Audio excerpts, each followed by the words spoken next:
Sachar commission के द्वारा जो बताया गया है कि मुसलमानों की हालत दलित से बदतर है, इसका मुख्य कारण ये है कि उनको दलित ओबीसी समाज के बराबरी का दर्जा कांग्रेस ने दिलवाने का प्रयास नहीं किया। इस वक्त मैं हूं दरभंगा में और हमारे साथ बातचीत करने के लिए मौजूद है सुहेलुद्दीन अंसारी। मैं आपको बता दूं, ये पासमानदा मुसलमान के बारे में बात करेंगे कि भारत में पासमानदा जो मुसलमान है उसकी क्या स्थिति है और बिहार में क्या स्थिति है, इस मुद्दे पे भी चर्चा होंगे। और मैं आपको बता दूं कि सुहेलुद्दीन अंसारी एक सोशल एक्टिविस्ट है, सामाजिक कार्यकर्ता है और दरभंगा ही नहीं बल्कि बिहार के अलग अलग ज़िलों में जाके पासमानदा जो मुसलमान है उस पर नज़र रखते हैं और हमेशा कुछ न कुछ काम करते आ रहे हैं समाज में। चलिए हम इनसे बात करते हैं और जानते हैं कि पासमानदा मुसलमानों के ऊपर इन्होंने कितने गौरव फिक्र से काम किए हैं और इन्होंने पासमानदा मुसलमान के बारे में जो ज़मीनी स्तर पे क्या कहना चाहेंगे, उनका क्या वैल्यू है, पासमानदा समाज को कितनी ज़्यादा पॉलिटिकल क्षेत्र में अहमियत दी जा रही है, ये सारी मुद्दों पे बात करेंगे। जी, सबसे पहले आपका स्वागत है हमारे news channel the live Bihar news पे। धन्यवाद। आपने पसमानदा समाज के ऊपर मुझे 2 मिनट बोलने का मौका दिया है। सबसे पहले मैं आपको ये बता देना चाहता हूँ, सच्चर कमीशन की रिपोर्ट आई थी मनमोहन सिंह सरकार के टाइम में, तो उसमें बताया गया था कि मुसलमानों की हालत दलित से बदतर है। तो इसका मुख्य कारण लोगों ने जानने का प्रयास नहीं किया और आज प्रधानमंत्री नरेंद्र मोदी की नज़र इस समाज पर पड़ी है और वो उसने इस समाज के उत्थान के लिए काम करने का कुछ निर्णय लिया है। इसलिए पसमानदा समाज का उत्थान आज चर्चा का विषय भारत में बना हुआ है। जो सो कॉल्ड सेकुलर लिबरल पार्टियां थी, उन्होंने लगातार पसमानदा समाज का वोट लिया 60 साल और उस पर उन्होंने ध्यान नहीं दिया, उसके उत्थान के लिए बात नहीं किया, उसके ऊपर काम नहीं किया। इसलिए आज हो सकता है लिबरल सेकुलर पार्टियों से पसमानदा समाज का वोट टूटकर दूसरी क्षेत्रीय पार्टियों में जाना शुरू हो चुका है और कांग्रेस को पसमानदा समाज ने लगातार अब नकार चुके हैं और हो सकता है प्रधानमंत्री जी के आगे आने वाले समय में उसके कुछ लाभदायक और बेहतर मुस्तकबिल वाले पसमानदा समाज के काम के लिए बेहतर कोई निर्णय काम होगा तो हो सकता है कि ज़्यादा से ज़्यादा हिस्सा भारतीय जनता पार्टी बीजेपी में भी पसमानदा समाज का जाना शुरू हो जाए। समाज में पासमानदा समाज में मुस्लिम समाज के कौन कौन कैटेगरी के लोग आते हैं? जैसे इसमें तो मुस्लिम में भी तो होते होंगे ना सभी कैटेगरी के। इसमें भी SC ST दोनों हैं। जैसे कुरैशी, अंसारी, मंसूरी ये पसमानदा कहलाते हैं और पसमानदा में जो नीचे जात की जातियां हैं वो अर्जाल कहलाती हैं, जिनको हेच नज़र से शूद्र के कैटेगरी में भी अति शूद्र बोला जाता है, उस कैटेगरी में है। जैसे कि बिस्मिल्लाह खां वो हेला समाज, हलालखोर समाज से आते थे, जिनको आप लोग हलखोर बोलते हैं। आज टूटी हुई जबान में हलखोर हिंदू का जो होता है वो बिस्मिल्लाह खान, वही बिस्मिल्लाह खान जो भारत रत्न पाए थे और शहनाई वादक थे जी, वो बिस्मिल्लाह खान। गद्दी समाज के लोग जैसे आजमगढ़, इलाहाबाद और यूपी में वो दूध बेचने का काम करते हैं, वो ओबीसी में आते हैं। जैसे कि गद्दी समाज में अभी कांग्रेस ने भी एक राज्यसभा का सीट जनाब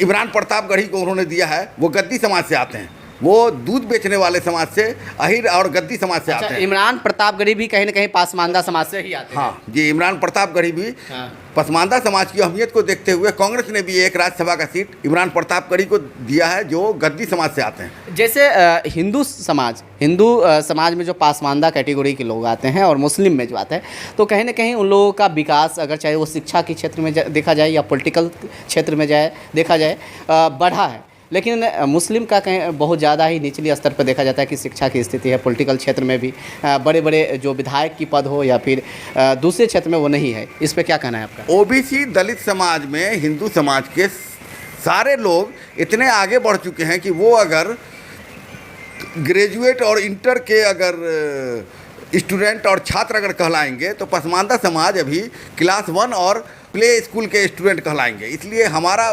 पसमानदा समाज का मुस्लिम और नॉन मुस्लिम जो ओबीसी और दलित जातियां हैं उससे हमारा कोई तुलना नहीं है। उसमें एमएलए एमपी मुख्यमंत्री भी रह चुके हैं और दावेदार होते हैं। हमारे समाज में ढूंढने पर भी आज एमपी का कोई कैंडिडेट नहीं मिलेगा और उसके बाद मुख्यमंत्री बनाने का कोई मामला ही नहीं आता है। इसलिए कांग्रेस ने लगातार इसका शोषण दोहन करके इसका वोट लिया और उसके बाद सांप्रदायिक ताकतों से बचाने के नाम पर लगातार वो इनके साथ शोषण करती रही। अन्यथा जब सच्चर कमीशन की रिपोर्ट आई तो उस समय में रंगनाथ मिश्रा आयोग के द्वारा दलित के धोबी हजाम या हलाल खोर की जगह पर मुस्लिम का धोबी हलाल और हलाल खोर या हलखोर या मुस्लिम का जो है वो दलित जो तबका है उसको इन लोगों ने आरक्षण में भागीदार नहीं बनाया, जिस कारण कहीं दलित समाज के जो लोग जहां खड़े होते हैं उसी जाति आधारित काम पर जो लोग मुसलमान के काम करते हैं वो वहाँ चुनाव नहीं लड़ सकते हैं। वहाँ उनको दलित का किसी भी शैक्षणिक संवैधानिक राजनीतिक संस्थान में उनको जगह भी नहीं मिल पा रही है। जिसलिए सच्चर कमीशन के द्वारा जो बताया गया है कि मुसलमानों की हालत दलित से बदतर है, इसका मुख्य कारण ये है कि उनको दलित ओबीसी समाज के बराबरी का दर्जा कांग्रेस ने दिलवाने का प्रयास नहीं किया। मुस्लिम समाज के लोग स्थानीय क्षेत्रीय पार्टियों में ज़्यादा विश्वास करने लगे हैं, क्षेत्रीय पार्टियों में उनका वोट जाने लगा है। उसमें से अब मुस्लिम समाज में ज़्यादा लोग जो कमेरा समाज वर्किंग क्लास के आते हैं वो लोग ज़्यादातर रोड पर मंसूरी, अंसारी, कुरैशी, रायन, सिकलगढ़, पमरिया, नट, बक्खो, चुरियारा, हलालखोर, धोबी, हजाम, ये जितने भी लोग हैं ये लोग सड़क पर कमेरा समाज का काम करते हैं। इसलिए उसमें लाभार्थी के रूप में यूपी में भारतीय जनता पार्टी ने उनको लाभार्थी के रूप में माना। उसको जो है ना वो इंदिरा आवास से लेकर सारा सुख सुविधा मिला। इसलिए उसमें से भारतीय जनता पार्टी के ऊपर उनका विश्वास बढ़ा। 8% वोट उन्होंने 19 के चुनाव में भारतीय जनता पार्टी को दिया। तो ये पासमानदा समाज जो चाहे मुस्लिम हो चाहे हमारे हिंदू भाई हो उसका हो, तो क्या लगता है कि भारतीय जनता पार्टी को मुस्लिम समाज के जो पासमानदा समाज के जो लोग हैं वो वोट देंगे, उधर जाएंगे? सिर्फ पसमानदा समाज के लोगों को जो स्थानीय जो राज्य की नीतीश कुमार की सरकार है या ये कि साहब केंद्र की भारतीय जनता पार्टी की समाज है या जो भी सत्ताधारी सरकार है, वो उन लोगों को सिर्फ ये करना होगा कि जितने भी शैक्षणिक शिक्षण संस्थान हैं उसमें वो पसमानदा समाज के दलित पिछड़े मुसलमान को आरक्षण देने का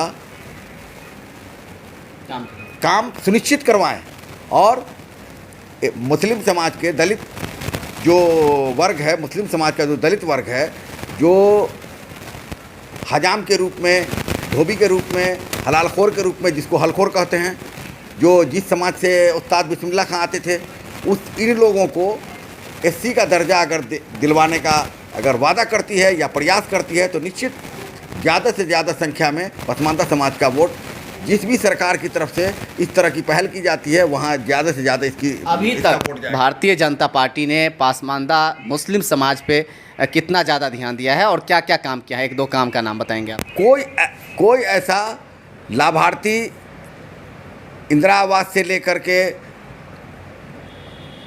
शौचालय का काम हो या किसी भी क्षेत्र में स्टार्टअप का धन उपलब्ध करवाना हो, पसमानदा समाज यूपी में वो किसी भी दूसरे समाज से उसको कभी उसको पीछे नहीं रखा गया है। उसके बराबरी में उसको मुस्लिम पसमानदा को भारतीय जनता पार्टी ने हर चीज़ का सुविधा उपलब्ध करवाया है। इसी कारण से यूपी में पसमानदा समाज का ज़्यादा से ज़्यादा वोट पाने में बीजेपी कामयाब हुई है। बिहार में क्या रहेगी स्थिति? बिहार में हम कोशिश कर रहे हैं कि जो भी यहाँ सरकार चुनाव लड़ेगी उसको पसमानदा समाज के दो उसकी ज़रूरत को अगर पूरा करने में पहल करती है। एक, जितने भी अल्पसंख्यक के नाम पर शिक्षण संस्थान है, अलीगढ़ यूनिवर्सिटी से लेकर के और स्थानीय लोकल स्तर पर जो बीएड और ये इंजीनियरिंग और मेडिकल और पैरामेडिकल के कॉलेज वगैरह हुआ करते हैं, इस सब जगहों पर अगर पसमानदा समाज का सीट, उनका परसेंटेज अगर सुनिश्चित करवाते हैं सरकार के द्वारा तो निश्चित वो पार्टी पूरा का पूरा वोट लेने में कामयाब हो जाएगी। मैंने इस बातों को इस किताब में दर्शाया, जो मैंने किताब लिखा है भारतवर्ष में, इस किताब को लेकर के मैं गया हूँ। और ये किताब मैंने स्थानीय हमारे सांसद गोपाल जी ठाकुर के द्वारा और हमारे पूर्व के स्वास्थ्य मंत्री प्रदेश अध्यक्ष श्री मंगल पांडे के द्वारा मैंने ये किताब मैंने अब राष्ट्रपति से लेकर के प्रधानमंत्री तक मैंने पहुंचवाया है।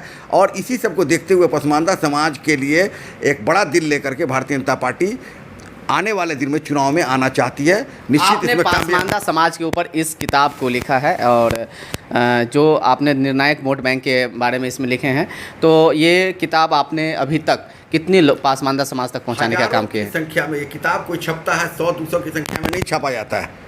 किताब छपता है 100-200 की संख्या में नहीं छापा जाता है, हज़ारों से ऊपर की बात कीजिए, हज़ारों से ऊपर की। क्या लगता है इस किताब का असर पसमानदा समाज पे पड़ेगी? हम अपने समाज में इसमें सिर्फ हक हुकूक की बात नहीं किया, हम अपने पसमानदा समाज को पढ़ने पढ़ाने की बात भी इसमें हमने चर्चा किया है कि अपने पेट काट करके संत गाडगे जी महाराज की तरह पेट काट करके एक रोटी खा करके, एक रोटी बच्चों को पढ़ाई लिखाई पर एक रोटी जो है ना का पैसा जो है ना खर्च करें, और पसमानदा समाज के जो दबे कुचले वर्ग हैं वो बच्चों के पढ़ाई पर पूरा ध्यान दें।